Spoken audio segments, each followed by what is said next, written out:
거룩하신 하나님, 주의 크신 능력의 손이 우리를 붙들어 주시고 우리가 진리 가운데 살아갈 때 진리의 말씀이 우리의 삶의 길이 되시고 등불이 되어 주실 줄 믿습니다. 주의 말씀으로 위로받고 힘을 얻고 담대함을 얻는 복된 시간 되게 하여 주시옵소서. 예수님의 이름으로 기도드립니다. 아멘. 할렐루야. 잘 오셨습니다.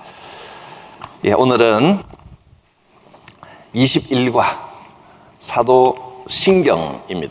사도신경은 우리가 주일마다 고백을 하는데 사도신경이 무엇인지 오늘 살펴보겠습니다. 사도신경에 고백하는 내용들은 우리 신앙의 모든 걸 다 담고 있기 때문에 그 내용들을 다 살펴보는 게 아니고, 내용을 살펴보려면 하나님 아버지, 예수 그리스도, 성령님, 교회 이게 다 들어있는 거니까 내용보다 사도신경이 무엇인지, 왜 고백하는지 오늘은 그런 내용들을 좀 살펴보겠습니다. 우선 로마서 10장 10절 본문 말씀 같이 읽겠습니다. 사람이 마음으로 믿어 의에 이르고 입으로 시인하여 구원에 이르느니라. 아멘. 이것은 마음으로 주님을 믿고 의지하고 받아들이면 하나님께서 의롭다 하시고, 그 다음에 입으로 시인하여 구원에 이른다, 이 구절이 굉장히 많은 오해가 있는데, 그래 이제 사람이 죽기 직전에라도 예수 믿습니까? 아멘만 하시오. 아멘만 하면 천국 갑니다. 영접 기도만 하면 천국 갑니다. 이제 이렇게 이야기를 하잖아요. 그게 전혀 틀렸다라고 할 수는 없지만, 단순히 그런 뜻이 아니라 입으로 시인한다는 말은 담대하게 고백한다는 겁니다. 표현한다는 뜻입니다. 이 시대는 특히 예수를 믿는다고 마음으로는 가지고 있어도 사람들 앞에 나 믿는 사람이라고 말하기 정말 어려운 시대입니다. 그렇게 말하려면 어쩌면 목숨을 걸고 인생을 걸어야 될 그때에 담대하게 나는 예수 믿는 사람입니다 라고 표시할 수 있는 걸 말합니다. 오늘날 우리는 참 마음대로 신앙생활하고 복음을 믿을 수 있는 복된 시대에 살고 있습니다. 그래서 이 시대에도 자주 신앙을 고백해야 되고, 또 세상 사람들 앞에 나는 예수 믿는 사람입니다 나타내면서 살아야 됩니다. 그래야 구원이라고 하는 건 죽어 천국 들어간 것만이 아니라, 구원이 뭐가 구원이라 그랬죠? 하나님과의 관계입니다. 하나님과의 관계가 회복되면 천국만 들어가는 것 뿐이겠습니까? 우리의 모든 삶이 은혜롭고 복되고 평강이 있고 무슨 일을 만나도 든든합니다. 하나님 함께 하시기 때문입니다.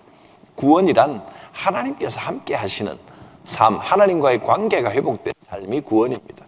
입으로 시인하면, 고백하면, 믿음을 고백하면 하나님과의 관계가 점점 돈독해집니다. 죄라는 게 하나님과의 관계가 깨진 것이 죄라면, 구원은 하나님과의 관계가 회복되는 겁니다. 그래서 우리는 할 수 있는 대로 이 믿음의 고백을 많이 해야 됩니다. 입으로 시인하는 것을 많이 하는 게 좋습니다. 그래서 예배 때마다 이 믿음을 고백하는 겁니다. 믿음을 고백하는 신경, 믿음의 고백을 기록해 놓은 겁니다. 신경에는 여러 가지가 있습니다. 사도신경만 있는 건 아닌데, 그 중에 제일 권위가 있고 전통이 있는 것이 사도신경입니다. 그래서 우리 예배 때마다, 그리고 모일 때마다 이 믿음의 고백을 많이 하는 겁니다. 여기서 이제 사도라는 말, 사도,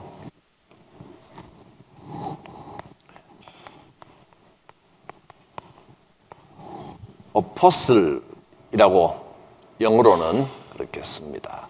사도라는 말의 의미가 무엇일까요? 사도라는 말이 자체가 굉장히 이 복음에 권위를 주고 힘을 실어주는 말입니다. 말 그 자체의 뜻은 보냄을 받았다, 그런 뜻입니다. 파견된다, 파송을 받았다, 보내심을 받은 자, 그런 뜻입니다. 하나님께서 보내주신 자라, 그런 뜻입니다.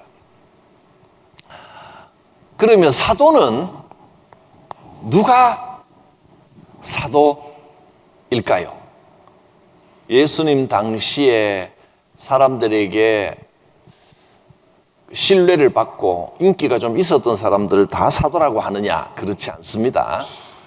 예수님께로부터 직접 가르침을 받은, 예수님이 신뢰하시고 권위를 주신 사람들만 사도입니다. 어떤 교회에서는 그 교회가 이제 그 사도 문제로 이단이라고 이렇게 이야기가 되지만, 어떤 교회에서는 지금도 사도를 임명할 수 있다, 사도는 지금도 생겨난다, 그렇게 주장하는 교회가 있습니다. 근데 그건 이단적인 주장입니다. 사도는 역사적으로 주님 오실 때까지 전무후무하게 13명밖에 없습니다. 더 생겨나지 않습니다. 13명만이 사도입니다. 예수님이 가장 신임하고 예수님의 뜻을 직접 전했던 사람들, 그 사람들을 특히 누구냐 하면 12 제자, 여기다가 한 명 더 포함이 됩니다. 워낙 예수님께서 부활하신 주님이 만나주시고 복음의 진수를 알려주시고 그 초대교회에 어마어마한 역할을 한 사람, 바울, 12제자 플러스 바울, 이렇게 13명만 사도라고 부르는 겁니다. 그 외에는 사도가 없습니다. 이 사도들에게 배우고 교육을 받아서 사도들의 제자가 또 있겠죠. 사도들의 직계 제자. 이 사람들은 예수님의 직계 제자들입니다. 사도들의 제자를 속편, 속사도 이렇게 부릅니다. 교회의 기본이 된 겁니다.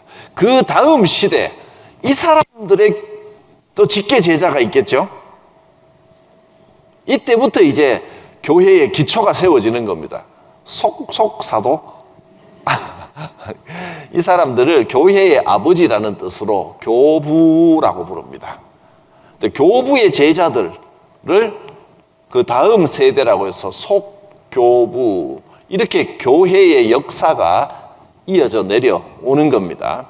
그러니까 이 사람들이 예수님의 뜻을 가장 잘 알고 또 복음의 근본을 훼손하지 않도록 복음이 무엇인지를 가장 잘 가르쳐주는 복음의 근원이라는 뜻입니다. 그러니까 이 전통을 이어받아서 예수님께서 세운 이 사도들의 믿음의 고백을 잘 그대로 담은 것이 사도신경이라, 그렇게 부릅니다. 어떤 사람들은 그 캐톨릭 쪽에 전해 내려온 이야기에 의하면 사도신경이 어떻게 써졌느냐 하면, 이 12명의 사도들이 각각 한 줄씩 적어가지고 12개를 모았더니 사도신경이 됐다라고 하는 말도 있는데,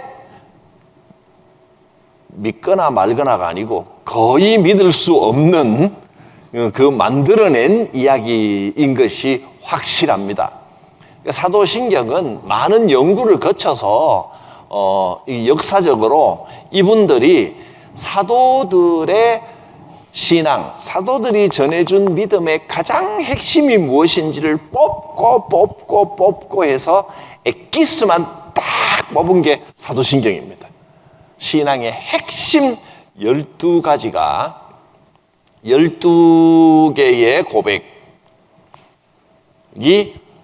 사도신경입니다. 12개가 뭔지는 조금 이따가 내용을 살펴보겠습니다.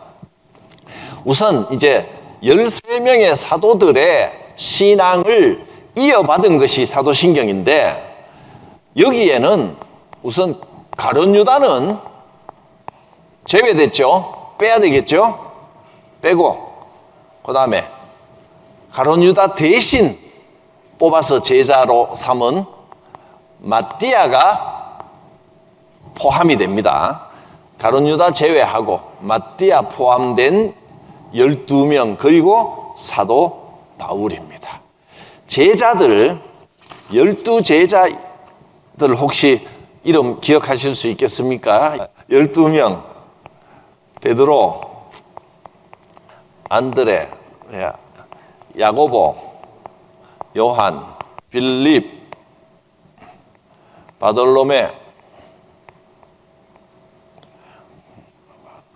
도마, 마태, 야고보, 또 야고보 있습니다. 야고보, 시몬, 가룟 유다, 다데오, 요나, 야다, 시몬, 가룟 유다 이렇게 12명입니다. 이름이 이 시대는 항상 이름이 같은 이름들이 많아가지고 좀 헷갈립니다. 이 야고보는 야고보가 성경에 3명이나 나옵니다. 여기 야고보 1명 있고 또 여기 야고보 1명 있고 동명이인입니다. 또 예수님의 동생 야고보가 있습니다. 야고보를 쓴 동생 야고보. 이렇게 야고보가 3명이나 있습니다. 어떻게 구별하느냐? 이 야고보는 이렇게 나와 있습니다. 이거는 복잡하면 참고로 듣고 흘려버리셔도 됩니다. 세베대의 아들이라고 되어 있습니다. 세베대의 아들 이렇게 구별을 합니다. 그 다음에 이 야고보는 알페오의 아들, 아버지 이름을 씁니다. 알페오의 아들 야고보. 먼저 나오는 야고보는 덩치가 커서 그런지 큰 야고보 이렇게 구분을 합니다. 원래 학교에서도 같은 반에 똑같은 사람 둘이 있으면 큰 누구 작은 누구 이렇게 이름 붙입니다. 우리는 A, B로 붙이지만 이 야고보는 큰 야고보, 여기는 작은 야고보라고 부릅니다. 우리 여러분 식당 조 이름을 이 자들 이름으로 제가 붙여놓은 이유가 있습니다. 그렇게라도 좀 친해지면 저절로 자연스럽게 암송하기가 쉬워질 것 같아서 그렇습니다. 작은 야고보는 알페오의 아들. 그 다음에 예수님의 동생 야고보는 보통 뭐라고 부르냐면 예루살렘 교회의 담임 목사를 했기 때문에 예루살렘의 야고보 또는 동생 야고보 그렇게 부릅니다. 예루살렘의 야고보. 예루살렘의 야고보는 예수님의 동생이고 제자들 중에 세베대의 아들 야고보, 알페오의 아들 야고보 이렇게 있습니다. 이 세베대의 아들 야고보가 제자들 중에 첫 번째 순교자가 됩니다. 또 뭐 참고로 야고보와 큰 야고보하고 요한이 형제입니다. 형제. 그 다음에 이 작은 야고보는 특징이 이 열심당원, 가룟 유다도 열심당원이었죠. 그때로 말하면 독립군입니다.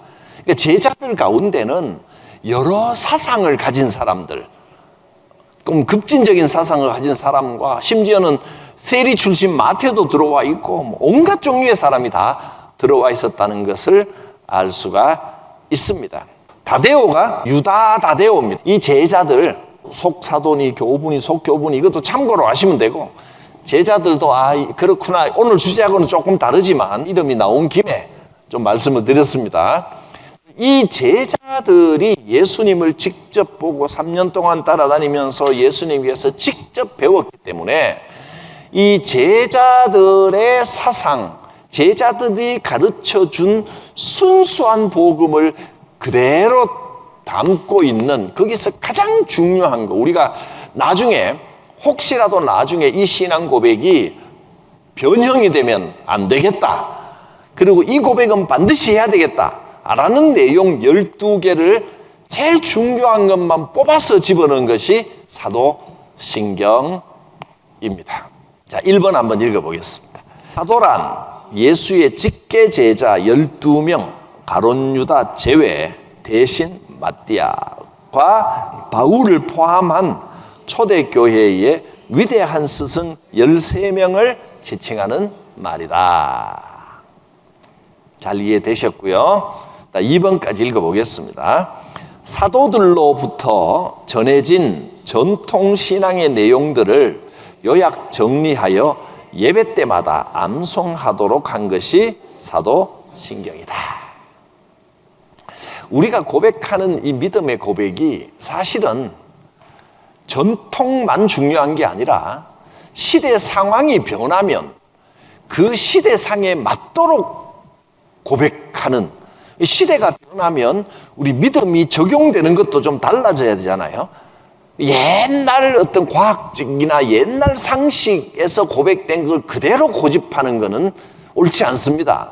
시대가 변하면 믿음의 고백도 변해야 되는데, 또 반면에 시대가 변한다고 따라서 변하면 안 되는 부분도 있습니다. 근본은 변하지 않아야 되지만 시대에 적용하는 것은 변화가 돼야 됩니다. 뭐는 변화되면 안 되고 어디까지 변화가 돼야 되는가, 그거 구별하기가 참 어렵습니다. 어떤 건 변화되면 안 된다고 하고 어떤 거는 변화돼야 한다고 하고, 저는 변화를 굉장히 추구하는 사람입니다. 변화해야 된다고 생각합니다. 교회가 옛날 방식 그대로 고집해서는 안 됩니다. 세상이 변해가면 우리의 믿음의 고백과 우리의 신앙의 방식도 변해야 됩니다. 그런데 변하면 안 되는 것들을 핵심적인 걸 뽑아서 정리해 놓은 것이 사도신경이란 말이에요. 여기에 고백들은 시대가 변한다고 변하면 안 됩니다. 예를 들면 동정녀 탄생 같은 경우, 성령으로 잉태됐다. 동정녀 탄생이 시대가 지나면서 사람들이 과학이 좀 발전하니까 어떻게 정자 난자 결합이 없이 생명이 생길 수가 있느냐. 하나님의 방법은 과학을 버리는 게 아니라 과학적인 방법을 통해서 역사하시는데 그거는 옛날 방식이겠지. 그러면서 어떻게 염색체가 결합이 됐고 뭐 이런 식으로 그 동정녀 탄생을 해석을 해버리면 그건 또 엉뚱한 대로 삼천포로 한없이 빠지는 겁니다. 거기에는 동정녀 탄생에는 인간의 재성과 하나님의 사랑과 하나님과의 관계와 뭐 여러 가지 신학적인 내용들이 들어있기 때문에 그런 부분은 이 시대와 상식과 과학이 발전하는 것으로 해석을 할 게 아니고, 아무리 시대가 변하고 과학이 발전을 해도 하나님께서 그렇게 역사하도록 하신 이유가 있다. 그 신학적이고 신앙적인 의미를 찾아내야 되는 겁니다. 그래서 그런 부분, 저는 여기에 다 담겨 있다고 믿습니다. 우리가 변치 말아야 될 믿음의 고백은 사도신경 12가지에 아주 잘 담겨 있습니다. 이건 절대 변치 말아야 되고, 여기에 근거해서 오늘날 시대를 해석을 해야 된다 하는 겁니다. 3번 보겠습니다. 사도신경에는 우리가 반드시 믿어야 할 신앙의 근본 진리들이 핵심적으로 요약되어 있으므로 우리는 그 뜻을 잘 알고 자주 암송해야 한다. 이 뜻을 잘 알고 자주 암송해야 된다는 겁니다. 그럼 이제 사도신경의 고백의 내용들을 살펴보겠습니다. 12가지가 들어있다는데 그 중에 예수님에 대한 고백과 성도의 생활에 대한 고백이 제일 많습니다. 하나님에 대한 고백은 나는 전능하신 아버지 하나님, 천지의 창조주를 믿습니다. 이 첫 줄이 하나님에 대한 고백입니다. 첫 고백은 하나님입니다. 나는 전능하신 아버지 하나님, 천지의 창조주를 믿습니다. 하나님은 전능하십니다. 그 다음에 하나님은 나의 아버지가 되셨습니다. 나를 자녀 삼아 주시고 아버지라고 부르게, 아빠라고 부르게 해 주셨습니다. 그리고 그분은 천지의 창조주이십니다. 우리의 생명을 주시고, 우리에게 생명을 주시고 천지를 만드신 분이십니다. 하나님께서는 전능하시고 나의 아버지가 되시고 천지를 만드셨습니다. 이게 이제 첫 번째 고백입니다. 두 번째 고백은 나는 예수님에 대한 고백입니다. 그분의 유일하신 아들, 독생자 예수 그리스도를 믿습니다. 근데 그 예수 그리스도가 어떤 분이신지 나오는 겁니다. 예수님에 대한 것이 이 두 번째 예수님에 대한 것이 2-1, 2-2, 2-3 이렇게 쭉 나옵니다. 그래서 예수님에 대한 것, 이것을 이제 하나씩 보는 겁니다. 12개 가운데 첫 번째 하나님에 대한 고백이죠. 두 번째는 예수님이 어떤 분이신가, 이걸 2로 보는 겁니다. 그 다음에 3, 4 이렇게 나와 있는데, 두 번째 고백이 뭡니까? 예수님은, 하나님의 아들이신 예수님이 어떻게 태어나셨는가, 예수님의 탄생에 대한 것이 두 번째입니다. 그는 성령으로 잉태되어 동정녀 마리아에게 나셨습니다. 동정녀 탄생, 성령 잉태, 이것이 두 번째 고백입니다. 천지가 변해도 변하지 않을 고백, 첫 번째, 하나님께서 전능하시고 우리 아버지가 되시고 천지 창조주십니다. 이게 첫 번째고, 두 번째는 예수께서는 성령으로 잉태하여 태어나셨습니다. 동정녀 마리아에게 나셨습니다. 이게 두 번째입니다. 세 번째, 고난 받으시고, 나를 대신하여 고난 받으시고 죽으셨습니다. 이게 세 번째입니다. 고난 받고 죽으셨으니까, 죽기 위한 고난이었으니까 본디오 빌라도에게 고난을 받아 십자가에 못 박혀 죽으시고까지가 하나입니다. 고난 받고 죽으셨습니다. 이걸 묶어주시면 됩니다. 어떤 이단들은, 특히 하나님의 교회 같은 데는 이 사도신경이 잘못됐다. 왜냐하면 본디오 빌라도가 무슨 죄가 있냐, 왜 본디오 빌라도만 갖고 그래, 빌라도가 억울해서 그럴 겁니다. 왜 나만 갖고 그래, 그럴 거라는 겁니다. 빌라도는 유대 종교 지도자들이 예수님을 죽여라, 사형시키라 그럴 때 할 수 있으면 자기가 책임 안 지고 예수님 풀어주려고 무진 노력을 한 사람입니다. 그런데 사형 언도하는 권한을 빌라도가 갖고 있었기 때문에 빌라도가 사형시켜라라고 허락을, 도장을 찍어줘야 사형이 집행이 되지, 빌라도가 도장 안 찍어주면 못 죽이는 겁니다. 그래서 빌라도는 어떻게든 살려주려고 애를 썼는데 도저히 안 돼서 할 수 없이 도장을 찍어준 사람인데, 왜 본디오 빌라도가 고난을 주고 빌라도가 죽였고 왜 그러냐는 거예요. 왜 그럴까요?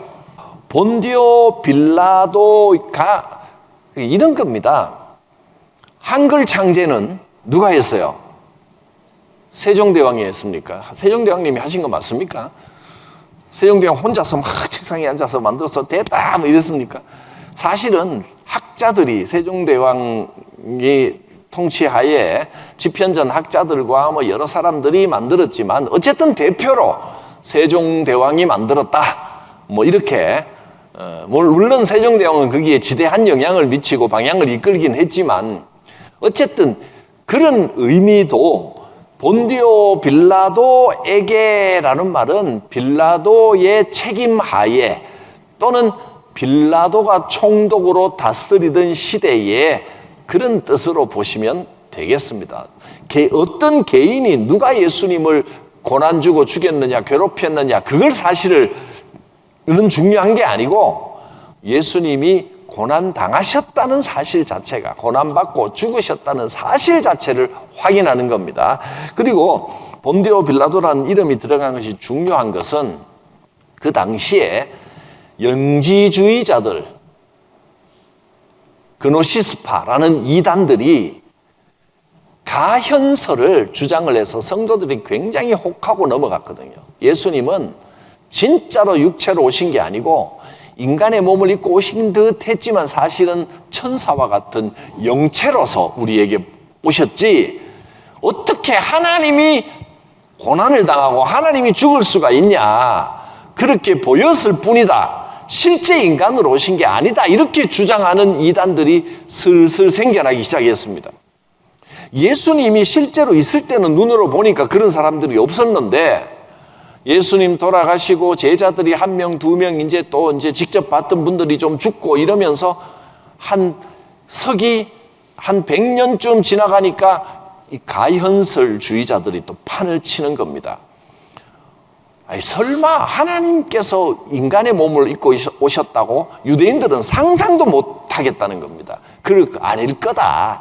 그냥 사람의 몸인 듯이 사람처럼 보였지, 진짜 땅에 사람으로 오신 건 역사적 인물로 오신 게 아니다, 이렇게 주장하는 사람들이 생겨나니까 이 사도신경에 본디오 빌라도 이름을 정확하게 집어넣는 겁니다. 본디오 빌라도가 다스리던 그 시기에 역사적인 인물로, 실제로 우리와 똑같은 이 땅의 역사의 한 인물로 이 땅에 오셨다, 그걸 강조하는 겁니다. 예수님은 실제 인간으로 오셨다는 뜻이 여기에 담겨 있습니다. 본디오 빌라도에게. 그리고 실제로 고난을 당하셨다는 겁니다. 실제로 죽으셨다는 겁니다.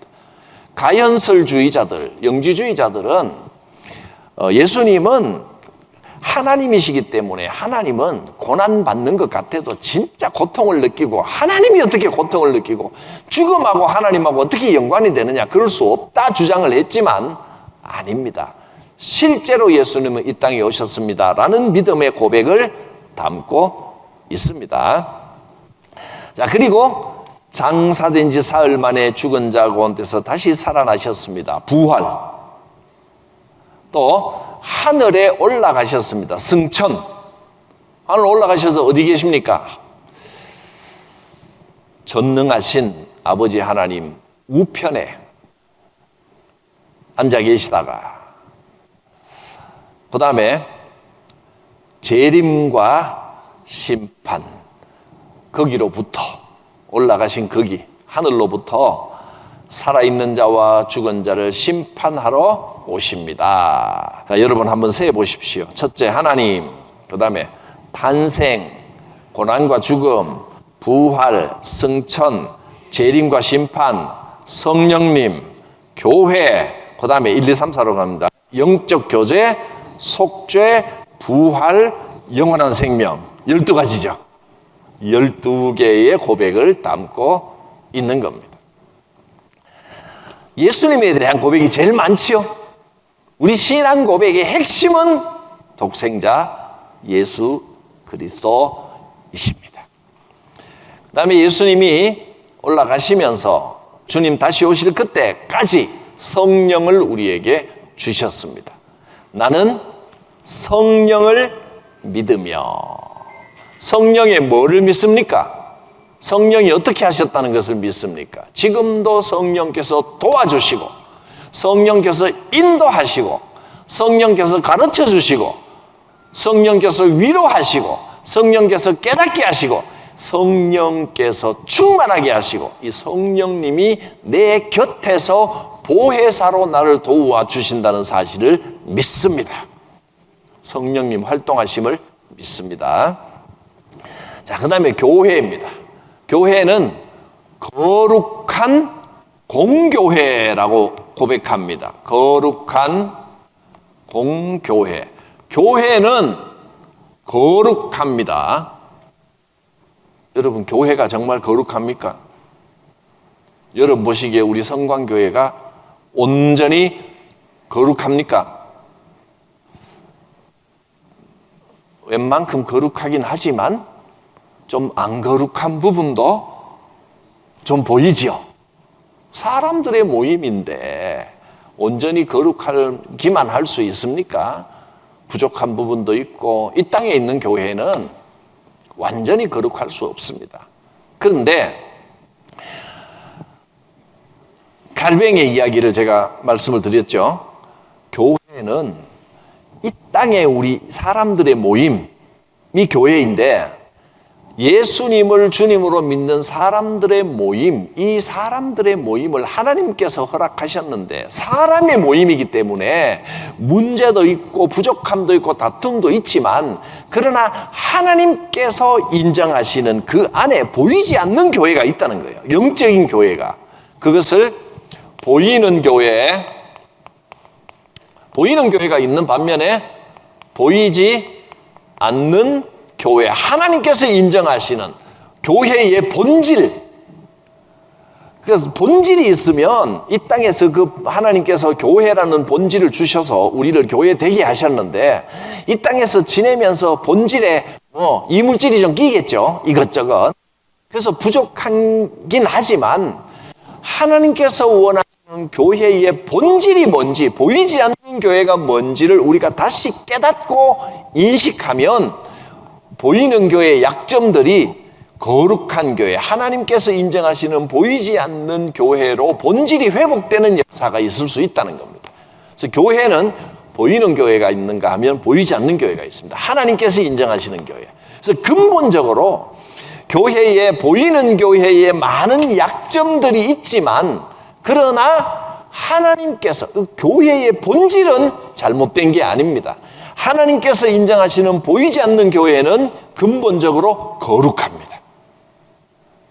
그래서 하나님께서 살아계시고 전능하신 천지의 창조주 우리 아버지 되신 하나님께서 성령으로 교회를 지키시기 때문에 교회가 완전히 타락하지 않습니다. 교회가 잘못되는 가는 것 같아도 성령 안에서 보이지 않는 교회, 거룩한 교회의 본질을 회복하게 됩니다. 이것이 교회에 대한 우리의 믿음입니다. 거룩한데 공교회는 뭐냐 하면, 온 세상의 교회가 하나님께서 왕 되시고 다스리시는 하나의 교회라는 겁니다. 유니버설 처치라고도 하고, 또는 카톨릭 처치, 그게 공교회라는 뜻입니다. 그래서 카톨릭이라는 그 좋은 이름을 구교, 로마 교회가 자기들이 쓴단 말이에요. 갖고 갔잖아요. 공식 이름으로 삼았습니다. 그러니까 카톨릭 교회라는 것은 온 세계의 하나의 교회라는 뜻입니다. 우주적, 유니버설은 좀 우주적인 이런 느낌이 들어서 카톨릭이라는 이름이 참 좋은 이름인데, 그게 공교회라는 이름입니다. 온 세상의 교회는 하나다. 그래서 그 천주교는 로마 교황청에서 온 세계를 다 관장하잖아요. 근데 기독교는 총회장이 뭐라 그래도 내가 무시하면 그만입니다.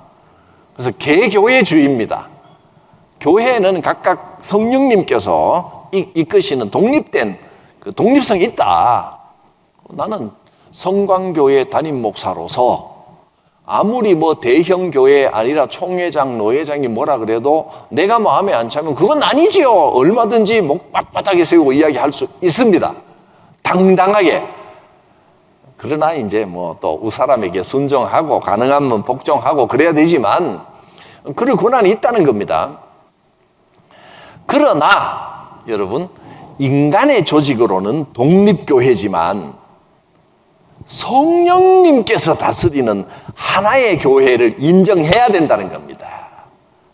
교단이 달라도 하나님이 주인 되시고 성령님이 운행하시는 이단 사이비가 아니라면, 건강하고 건전한 교회들은 하나님이 주인 되시는 하나의 교회로 서로 영적인 교통을 하며 서로 교제해야 되지 않겠습니까? 그것이 거룩한 공교회라는 의미입니다. 거룩한 공교회와라는 말은 마지막 믿습니다에 연결되는데, 나는 거룩한 공교회를 믿습니다. 이 말은 이 땅에 있는 모든 교회들은 하나님이 주인 되시고 성령님이 역사하시는 하나의 교회임을 믿습니다. 그래서 교회들이 선의의 경쟁도 좋지만 너무 지나치게 경쟁하지 말고 서로 마음을 합하여 합력하여 아름다운 모습들을 이루어 나가야 됩니다. 서로 조금 다른 장점들을 살려서 이 지역의 아름다운 모습을 이루어 가기를 원합니다. 다르다 이렇게 생각할 필요가 없습니다. 거룩한 공교회, 교회는 하나입니다. 그래서 온 세계 교회들과 하나다. 같은 하나님을 섬긴다. 이걸 명심해야 됩니다. 거룩한 공교회. 여기에는 보이지 않는 교회, 하나님이 인정하시는 교회의 개념과 교회는 하나님이 다스리시는 하나의 가족입니다. 예수 그리스도를 머리로 하는 한 몸입니다. 우리 교회만 그런 게 아니고 온 세상의 교회가 머리 대신 그리스도의 하나의 몸입니다. 이렇게 고백을 합니다. 그 다음에 성도의 생활에 대한 4가지 고백. 첫째는 성도의 교제와. 성도의 교제라는 이 한 문장이 사실은 수많은 논란거리가 있었고 이 한 문장으로 논문을 몇백 페이지짜리를 논문을 써놓은 걸 제가 봤습니다. 그 논문의 내용이 뭐냐면 성도의 교제라는 건 잘못된 고백이니까 빼야 된다 이렇게 주장하시는 신학대학 교수님의 논문인데 뭐냐면 성도의 교제는 원래 가톨릭 신앙 고백이라는 겁니다. 로마 가톨릭의 신앙 고백 가운데 성도의 교제는 죽은 성도들과 교통한다. 이런 고백입니다. 원래는 그렇게 만들어진 겁니다. 그러니까 천주교 교리가요. 가톨릭 교리는 그게 이해는 해야 될 것이 우리 민주주의가 싹트기 전에 그 왕이 다스리던 왕정 시대에 만들어진 거 아닙니까? 가톨릭 그때의 역사를 전통을 담고 있잖아요. 그러니까 지금도 교황이 있고 왕이 명령하면 각 나라가 전부 순종하는 겁니다. 그리고 이제 그 시대에는 예수를 믿으면 예수를 구원을 받는다 이렇게 생각하지 않고 우리는 이렇게 생각합니다. 예수 믿으면 구원받죠. 근데 우리는 또 반대로 이 구원이 너무 완성된 구원이라고 오해를 해버려서 저는 이 구원이 천국 가는 게 아니고 뭐라 그랬죠? 하나님과의 관계라 그랬죠. 이 관계는 점점 더 친밀해지는 과정이 있는 겁니다. 그것을 성화라고 합니다. 성화의 과정을 이루어가는 겁니다.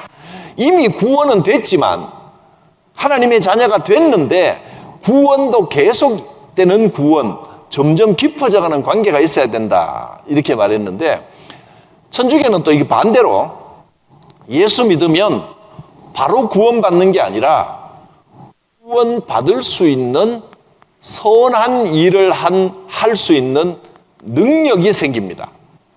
예수 믿기 전에는 선한 능력이 없었는데 예수를 믿고 나면 선한 일을 할 수 있는 능력이 생겨서 선한 일을 많이 하면 구원에 이른다. 이렇게 그러니까 중간에 과정이 하나 더 있는 겁니다. 이렇게 말하면 뭐가 문제가 되냐면 예수 공로로 예수님의 은혜로 구원받는 게 아니고 예수님의 은혜는 내가 선하게 살 수 있도록 능력을 주시는 은혜지 결국 구원은 뭘로 받습니까? 내 능력으로 받는다. 이렇게 말을 해버리는 거예요. 저는 이거는 문제가 심각하다고 생각합니다.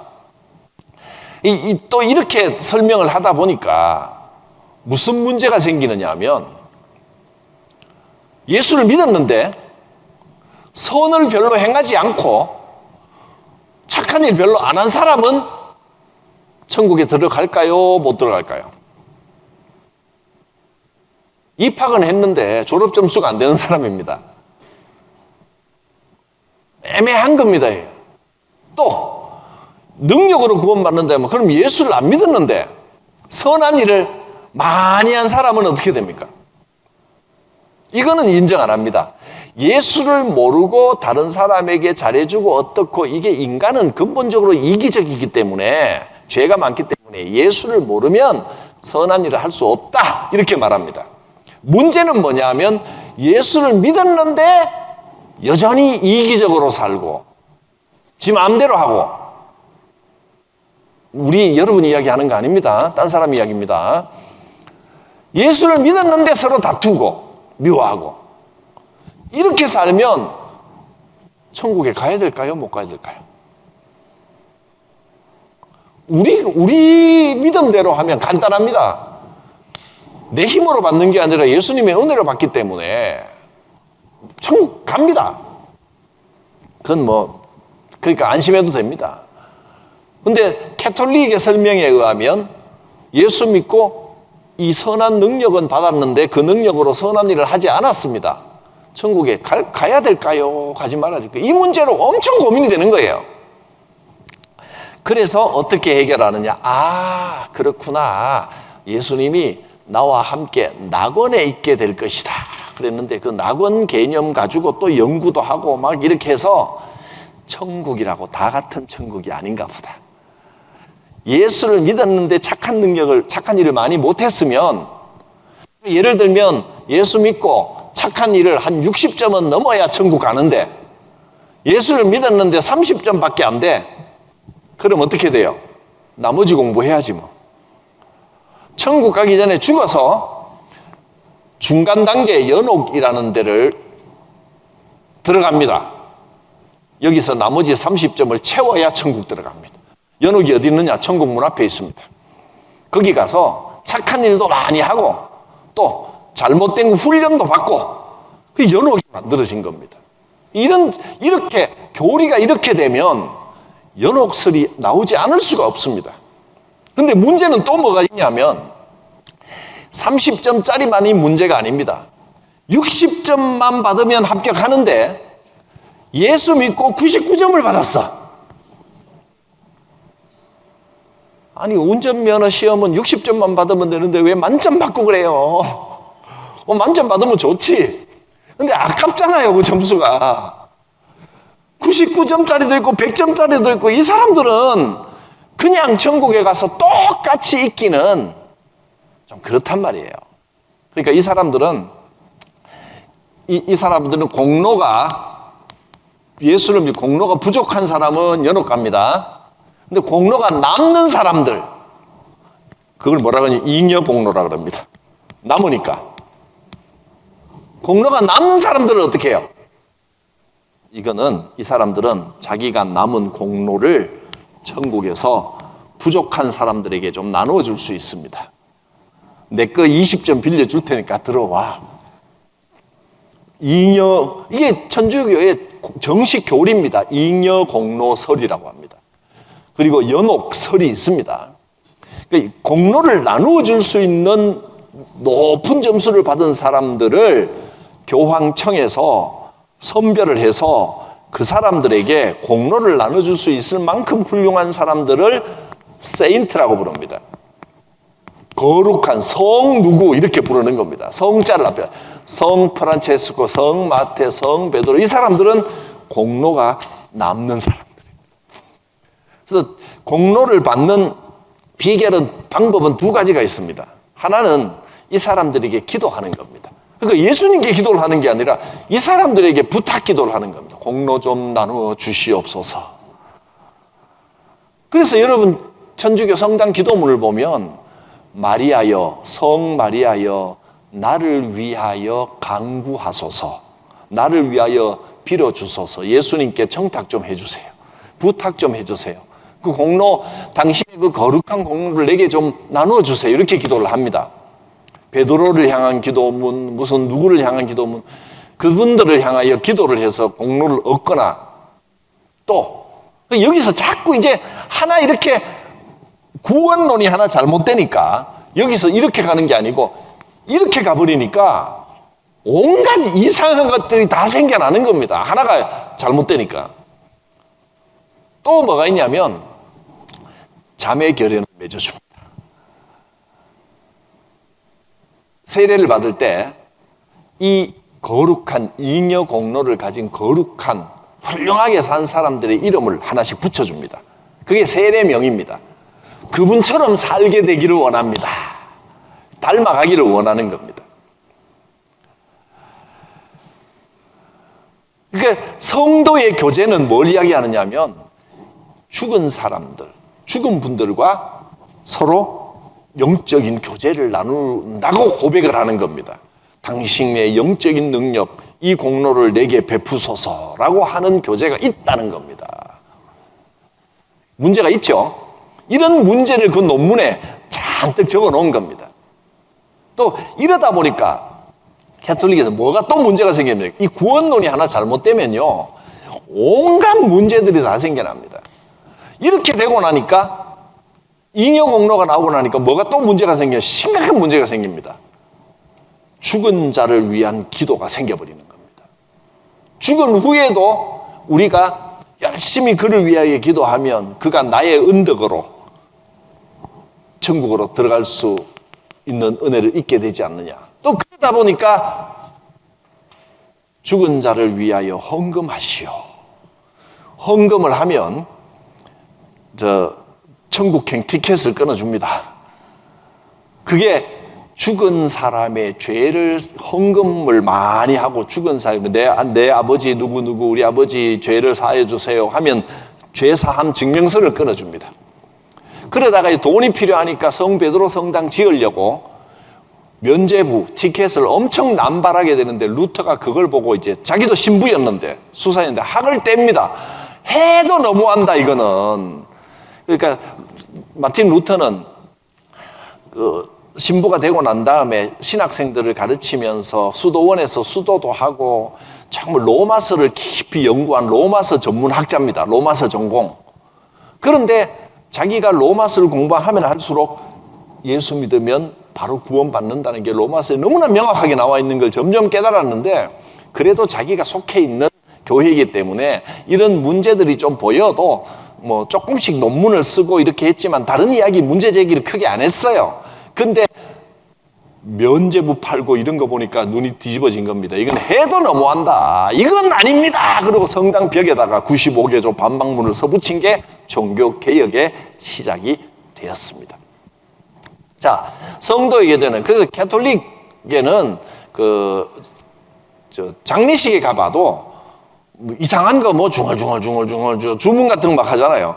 죽은 분들과 천국에 가 계신 분들과 교류한다는 사상, 성도들은 영적 교통이 있다는 사상을 좀 갖고 있는데, 이거를 사도신경의 전통적인 역사에서 그럼 이걸 빼버려야 될까요? 놔둬야 될까요? 빼버리자라는 분들이 많습니다. 그렇다고 해서 역사적으로 내려오는 걸 그냥 막 빼는 것도 참 어렵고, 잘못된 건 고쳐야 되는데, 저는 이렇게 주장합니다. 이 고백이 만들어질 때는 이런 잘못된 어떤 교리의 고백을 담고 있었던 건 맞다. 그러나 우리가 지금 이것을 분명히 알고 우리에게 맞게 올바른 고백으로 고백하면 될 게 아니냐. 도저히 잘못된 거라면 빼는데 가능하면 빼지 말고 원한을 보존하면서 뜻을 올바로 잡아주는 게 좋다. 저는 성도의 교제를 죽은 자와 위와 위아래의 교제가 아니라 우리 성도들 간에는 성령님께서 역사하셔서 서로 영적으로 교제하는 교제가 있다. 이렇게 보면 정확합니다. 그래서 성도들의 영적 교제가 있기 때문에 이게 왜 중요하냐면 중보 기도의 역사가 있다는 겁니다. 그렇게 받아들이면 됩니다. 배경은 이렇습니다. 이걸 왜 이렇게 자세히 설명하느냐 하면, 이걸 안 배우면 누가 그거 잘못된 거야 하고 어설픈 이야기 조금만 해도 그러냐고, 난 처음 들어본다고 또 이상한 이단들에 혹 넘어갈까 봐 모르는 게 아니고, 이런 배경이 있지만 우리는 이렇게 해석합니다 라고 하는 것을 알려드렸습니다. 성도의 교제입니다. 그 다음에 죄를 용서받는 것과 예수 그리스도의 은혜로, 예수의 능력으로 죄를 능히 용서받습니다. 선을 행해야 되는 게 아니고 예수님 자체가 속죄의 능력이 있습니다.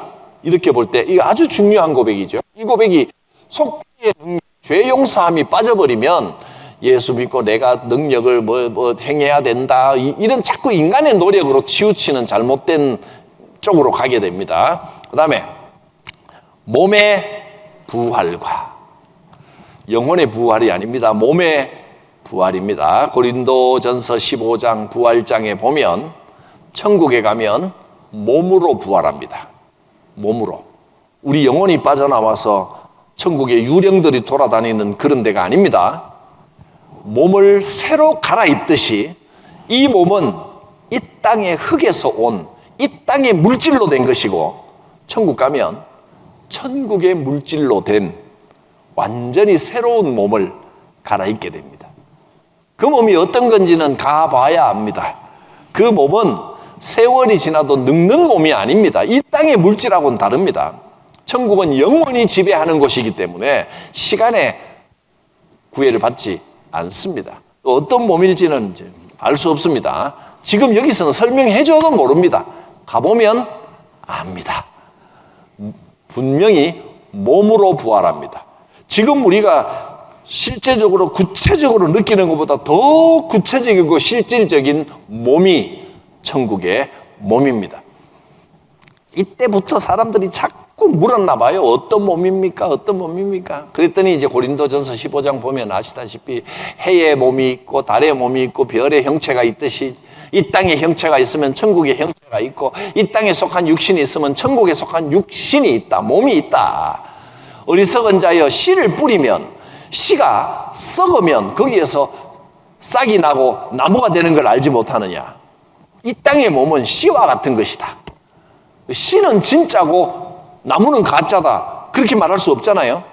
또 씨는 가짜고 나무만 진짜다. 그렇게 말할 수도 없는 겁니다. 둘 다 진짜입니다. 그리고 씨와 나무와 연관성이 있습니까? 없습니까? 있기도 하고 없기도 하고, 없는 것 같은 데 있고 있는 것 같은 데 없습니다. 씨가 없으면 나무가 나을 수가 없는데, 그러니까 천국의 몸과 이 땅의 몸은 이런 관계라는 거예요. 이 땅의 몸은 씨와 같고 이 땅의 몸이 죽어 썩으면 이것을 근거로 해서 천국의 진짜 몸이 주어집니다. 그래서 몸의 부활입니다. 몸의 부활을 고백합니다. 그리고 영원히 살게 되는 영원한 생명, 영생을 믿습니다. 아멘.